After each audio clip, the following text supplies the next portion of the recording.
you guys and girls and ladies and gentlemen, if you watch CBN News, you're going to see General Lord Dannatt,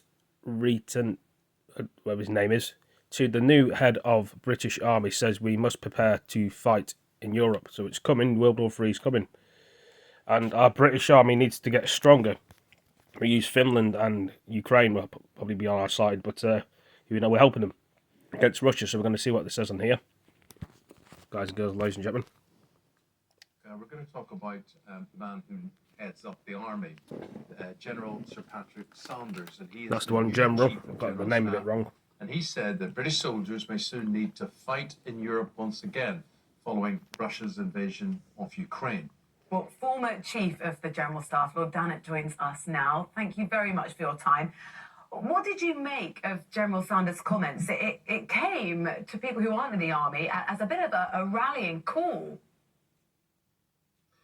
Yes, I know Patrick Sanders well, and he is being characteristically straightforward and open with the troops under his command, and he's looking around at the situation in Europe, situation between Russia and Ukraine, and is making the very reasonable deduction that we must be prepared to fight for our independence and our freedom, just as we've had to do in the past. Now, that's not to say that is definitely going to happen, far from it, but what he's really saying is that we must be prepared in every possible way to fight, and this acts as a very strong deterrent to Russia becoming more ambitious and pressing somewhere else along its border.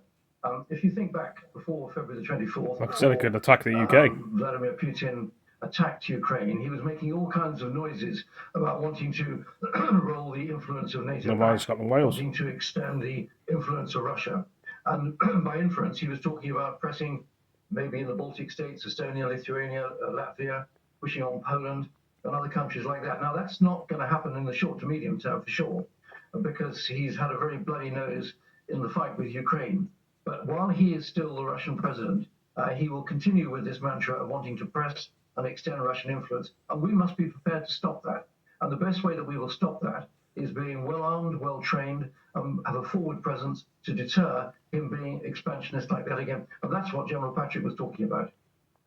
General Patrick is, he's obviously preparing the people under him for war, just in case. And he's sending a message to politicians. Politicians aren't sending the message that says there will be boots on the ground in Europe at all.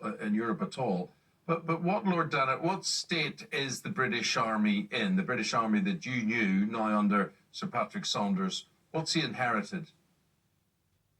Well, he's inherited an army that is 25 to 30% smaller than the one that we need to build up our British Army, is what we need to do. In 2009, in those days we were well over 100,000, and now we're coming down to somewhere around about 72,000.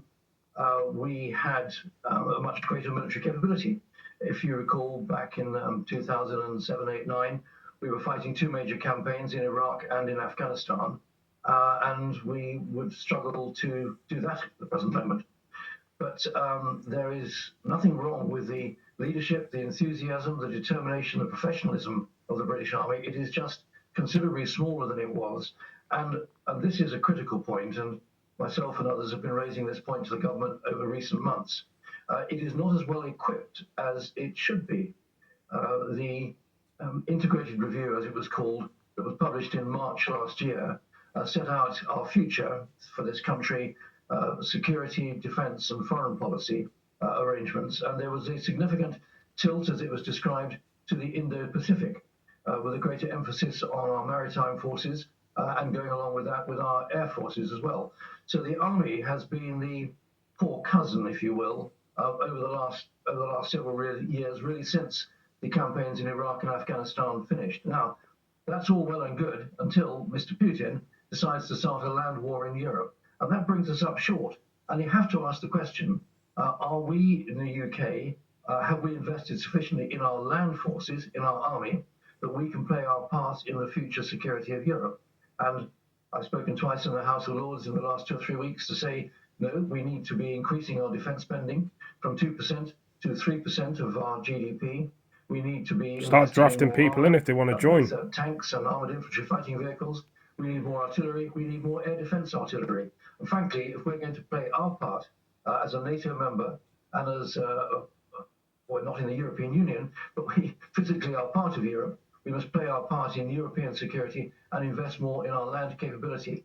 And that's where General Patrick has got a problem, because he wants to make the army as capable as possible, but I would submit that he hasn't got the tools that he needs to do the job at the present moment. Just as I'm afraid I struggled with that in 2006 to 2009, when we were fighting 2 campaigns and only really equipped to do one of those. It's an age-old problem, but we've got to keep banging the drum to make sure that this government understands its first duty, which is to protect the people of this country and, by extension, the people of Europe. It sounds like what you're saying, just briefly, is that the British Army are being told to prepare for war, but we don't have enough infrastructure to prepare properly. Look, we've got 148 main battle tanks. You're not going to fight a war and win a war with 148 main battle tanks. That's frankly enough to equip 2 brigades, 2 small groups, whereas in the days of the Cold War, we fielded 4 armoured divisions. What's a division? About 25 to 30,000 soldiers. We had 4 divisions. We haven't got a single deployable division now. So if we want to be taken seriously and we want to have the influence that our politicians want us to have, and certainly the influence that their words suggest that they want us to have, we've got to have a greater investment in our land capability and get on with it pretty quickly. And also just bear in mind, we have been giving to Ukraine a lot of our anti-tank weapons, the NLAW anti-tank weapon, very effective, but we've given a huge proportion of our stock away. We've got to start restocking pretty quickly and expand our own capability. And General Sanders is right. This isn't a message to the government. He's just saying to the army, we've got to be prepared to do our job, and let's make sure we've got the tools to do the job with. It's definitely fascinating to hear your take on things, Lord Dannatt, as always. It's definitely going to happen. It's coming because we're building up for something. It's not going to just not happen. Russia and Ukraine, the war happened. So we need to help and do our part. They may attack the UK, Russia. Right, thank you for joining this video. See you next one. Peace. Take it easy. Tell me what you think about this. Am I right? Am I wrong?